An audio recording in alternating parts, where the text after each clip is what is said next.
जय माता की मित्रों, मैं धनेश्वर महतो। न्यायपालिका एक ऐसी संस्था है जो निष्पक्ष है, निस्वार्थ है।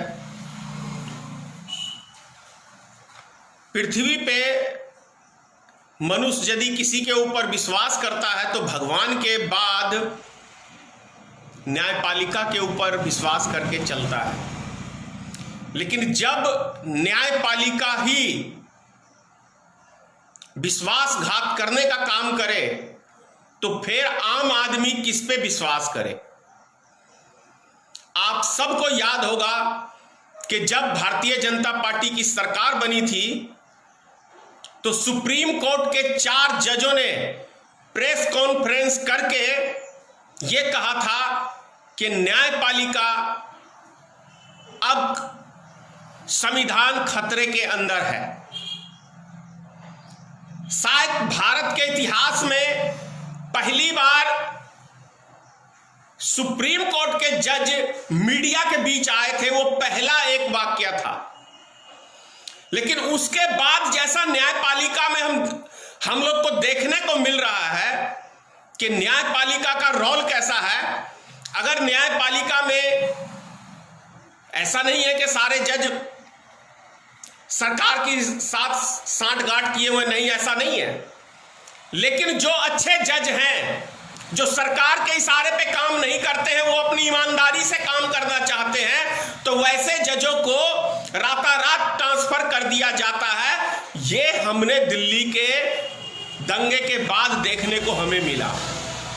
उसके बाद अभी वर्तमान में डॉक्टर कपिल खान की एक पूरे देश के अंदर चर्चा है और पूरे देश की निगाह डॉक्टर कपिल खान के केस के ऊपर टिकी हुई है कि आखिर जज कब फैसला देंगे, कब ये निर्दोष आदमी बाहर आएगा। और जिस तरीके से कल इलाहाबाद हाई कोर्ट ने बिना सुनवाई के ही एक डेट आगे बढ़ा दिया तो शक तो पैदा होता है, सवाल भी खड़े होते हैं। कहीं ना कहीं ऐसा लगता है इलाहाबाद हाई कोर्ट के जज सरकार के इशारे पे काम कर रहे हैं, ऐसा लगता है। बिना सुनवाई के मन की बात है जज साहब की, नहीं सुनेंगे। क्यों नहीं सुनेंगे? आपकी ड्यूटी है वो सुनना। अगर उस दिन आप किसी के भी तारीख ना सुनते तो समझ में आता। लेकिन जिसका पहला 1 नंबर का डेट है, 1 नंबर का केस है, उसकी आपने सुनवाई करे बिना डेट आगे बढ़ा दी। बड़ा आश्चर्य लगता है, बहुत आश्चर्य लगता है। लोग कितना विश्वास के साथ न्यायपालिका में जाता है कि यहां हमें न्याय मिलेगा, लेकिन उसकी आधी जिंदगी न्यायपालिका यूं ही सड़ा देता है, या कहे कि पूरी लाइफ उसकी खत्म कर देता है। डेट पे डेट, डेट पे डेट, डेट पे डेट। वो निर्दोष आदमी तो यूं ही उसकी जीवन कट जाती है, जेल में सड़े सड़े पड़े पड़े। तो क्या है देश की न्यायपालिका की व्यवस्था, इससे हमें पता चलता है। वैसे भी मोदी जी की सरकार में एक कहावत है, हां जी की नौकरी और ना जी का घर। यह बहुत पुरानी कहावत है कि जो मोदी जी की हां में हां करेगा वो आगे बढ़ेगा, और जो हां में हां नहीं मिलाएगा या तो वो नौकरी से बाहर जाएगा, या 2 बजे रात में इस्तीफा देगा, या उसका ट्रांसफर कर दिया जाएगा, या यदि कुछ कहीं बात नहीं बनती तो उसको रास्ते से ही हटा दिया जाएगा। ये मोदी सरकार इस पे काम कर रही है।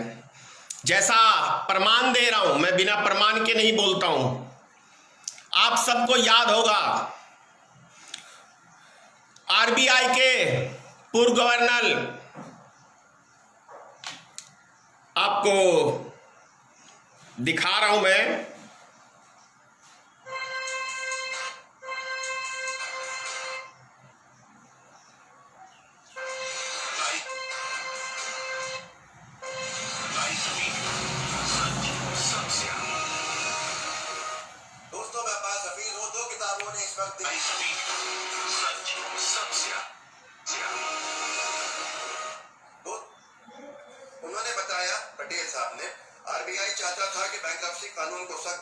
जरा इस वीडियो को आप ध्यान से सुन लीजिए। फिराक में हो, उन्हें सबक मिले। फरवरी 2018 में आरबीआई की तरफ से एक सर्कुलर जारी किया गया था। ये सर्कुलर बहुत महत्वपूर्ण है। इसमें कहा गया था कि जो भी लेनदार राशि नहीं चुका रहा है उन्हें डिफॉल्टर्स की लिस्ट में डाला जाए। इसके अलावा सर्कुलर में यह भी कहा गया था कि जो कंपनी डिफॉल्ट कर जाएगी उसके प्रोमोटर इंसॉल्वेंसी ऑक्शन के दौरान कंपनी में हिस्सेदारी बायबैक नहीं कर सकते हैं। अब इसके बाद मोदी सरकार जैसे ही सर्कुलर जारी हुआ, इन्होंने कहा है आगे, उर्जित पटेल साहब ने अपनी किताब में, कि बैंक का और सरकार का मतभेद शुरू हो गया। क्योंकि सरकार चाहती थी, आप सोचिए, ऐसा सर्कुलर जिसके अंदर कर्जे का कानून जो था वो सख्त बनाया गया था, इसको वापस ले। सरकार ने प्रेशर डाला कि आरबीआई इस सर्कुलर को वापस ले। उर्जित पटेल जी ने मना कर दिया कि हम इस सर्कुलर को वापस नहीं लेंगे, जिसके बाद आपको खुद मालूम है कि उर्जित पटेल को इस्तीफा देना पड़ा। और आगे क्या क्या हुआ, इसमें बहुत से खुलासे हैं। जो खुलासे कुछ बाकी भी रह गए हैं, कुछ शायद बाद में होंगे। जो बातें नहीं कही हैं उर्जित पटेल, ये थोड़ा लंबा वीडियो है, लेकिन आपको याद होगा आरबीआई गवर्नर ने इस्तीफा दे दिया। उसके बाद सीबीआई डायरेक्टर, आप सबको याद होगा कि राफेल डील की बात कुछ जानकारी सीबीआई डायरेक्टर अगले दिन देने वाले थे देश की जनता को, तो रात्रि 2 बजे उसे हटा दिया गया, पद से हटा दिया गया। तो जो व्यक्ति ये कहते हैं कि नरेंद्र मोदी विकास पुरुष हैं, देश के लिए लड़ रहे हैं, देश के लिए कर रहे हैं, वो व्यक्ति इस दुनिया के सबसे बड़े मूर्ख व्यक्ति हैं। या तो वो व्यक्ति जो समर्थन करते हैं मोदी के, उसके अंदर उसकी भागीदारी है, उसकी हिस्सेदारी है। इसीलिए मोदी सरकार के जितने भी भ्रष्टाचार या जितने भी उल्टे सीधे काम में जो व्यक्ति मोदी सरकार का सपोर्ट करता है आज के टाइम के अंदर, वो व्यक्ति, मैं समझता हूं, या तो उसको कहीं ना कहीं मोदी से हिस्सेदारी मिलती है, या फिर वो दुनिया का सबसे बड़ा मूर्ख व्यक्ति है। क्योंकि यदि भ्रष्टाचार की कोई जड़ है तो जड़ वो नरेंद्र मोदी है इस देश के अंदर, अभी तक के इतिहास के अंदर। आप जरा याद करो ना, कॉलगेट घोटाला, कोयला घोटाला, अबरक घोटाला, 2G और इंस्पेक्टर, पता नहीं मतलब कि कितने घोटालों के नाम इन्होंने उजागर किए थे कि पता ही नहीं कितने सारे घोटाले इस देश में हुए कांग्रेस के टाइम में। यह मोदी सरकार का उस टाइम में हल्ला था, हल्ला बोल। लेकिन क्या एक भी घोटाला, 7 साल बहुत होते हैं, 7 साल में सब बरी हो गए, लेकिन एक भी घोटाला सिद्ध नहीं कोई कर पाया। इसका मतलब सिर्फ और सिर्फ झूठ और फरेब मोदी सरकार ने किसी सरकार को, एक ईमानदार सरकार को बदनाम करने का कोशिश किया, मनमोहन सरकार को, जिसकी एक साफ सुथरी छवि रही है मनमोहन सरकार की। दुनिया के देश सभी तारीफ करते थे, उसके ऊपर उंगली उठाने का काम देश का प्रधानमंत्री करता था।